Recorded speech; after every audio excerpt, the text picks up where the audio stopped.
halkan waxaan rabnaa inaan ka jeedino war saxaafadeed. waxaa xusid mudan in shirkadda isgaarsiinta Golis si khaldan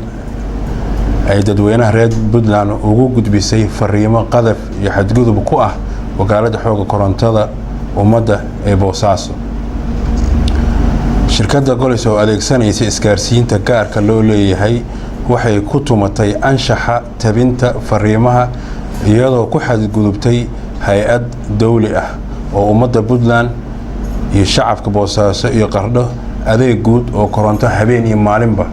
siisa. haddaba waxaan halkan saxaafadda iyo dhammaan shacabka reer Puntland u cadeynaynaa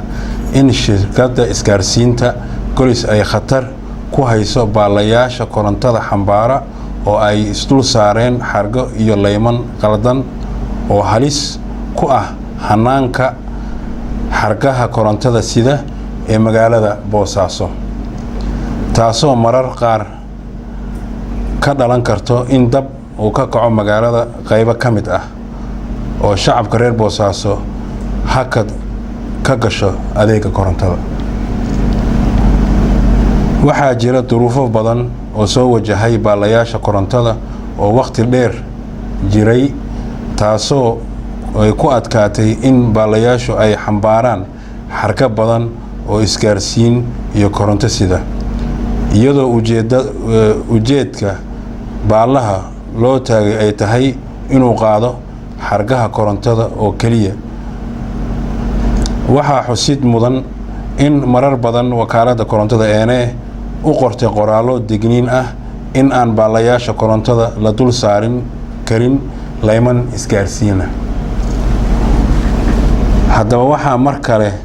ka digaynaa in khatar dab ka kaca xargaha isgaarsiinta iyo kuwa korontada oo la isdul saaro ay tahay mid aan ka digayno. 1 bishii koobaad 2018 waxaa dhacday khatartii ugu dambeysay oo ay ku sigteen arday badan oo dhigta iskuulka Xaaji Mire oo baalayaal iyo xargo koronto xambaarsan ku soo duldhaceen iskuulku ay sabab u ahayd xargaha isgaarsiinta Golis. haddaba waxaan dhammaan shacabka reer Puntland gaar ahaan Boosaaso ka raali gelinaynaa oo aad uga xunnahay fariimaha sida anshaxa warfaafinta ka baxsan ee shirkadda Golis ugu dirtay iyadoo hab qaldan uga faa'iideysanaysa awoodeeda isgaarsiinta.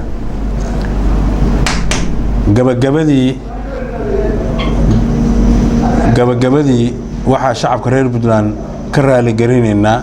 fariimaha sida qaldan ee dadweynaha ugu faafisay shirkadda isgaarsiinta Golis. 15 bishii 2018 iyadoo propaganda iyo qadaf u geysanaysa wakaaladda xoogga korontada ummadda shirkii war saxaafadeed intaas uu yahay. waxaan rabnaa in mas'uuliyiinta wakaaladda xoogga korontada ay ayaguna aragtidooda ay ka dhiibtaan ayna ka hadlaan waxqabadka inay ka hadlaan iyo adeegyada ay bixiso. sidii agaasimuhu sheegay shirkadda korontada ee Boosaaso waxa la asaasay 1987 runtii ilaa waqtigaas waxay bixinaysay adeeg koronto oo dadweynaha iyo shacabka especially reer Boosaaso aad uga mafsuudeen. waxayna soo martay marxalado kala duwan iyada oo runtii dhibaatooyin fara badan la soo kulantay kana soo gudubtay. waxaana runtii sahlay iskaashi shacabka reer Boosaaso iyo mas'uuliyiinta wakaaladda ay ka yeesheen soo gudbinteeda iyo maxaan ku yiraahdaa soo badbaadinteeda. aad sida agaasimuhu sheegay mar koowaad iyo mar labaad iyo mar saddexaad waxaan u mahad celinaynaa ilaaha mahad iska leh shacabka reer Puntland gaar ahaan Boosaaso oo runtii si weyn nogala soo shaqeeyay soo gaarsiinta halka ay maanta joogto. runtii intaas kadib wakaaladdu run ahaantii ma aha wakaalad maxaan ku yiraahdaa organization profit raadiyo ma aha. waa organization public ah oo shacabku leeyahay oo hay'ad dawli ah oo aan faa'iido ka raadin ummadda.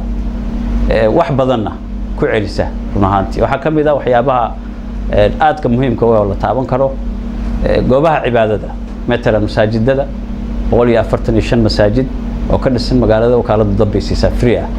waxa kale oo weheliya meelaha xarumaha agoomaha lagu xanaanayo dadka agoonta ah waxa kamida meelaha curyaamada waxa kamida hay'adaha dawladda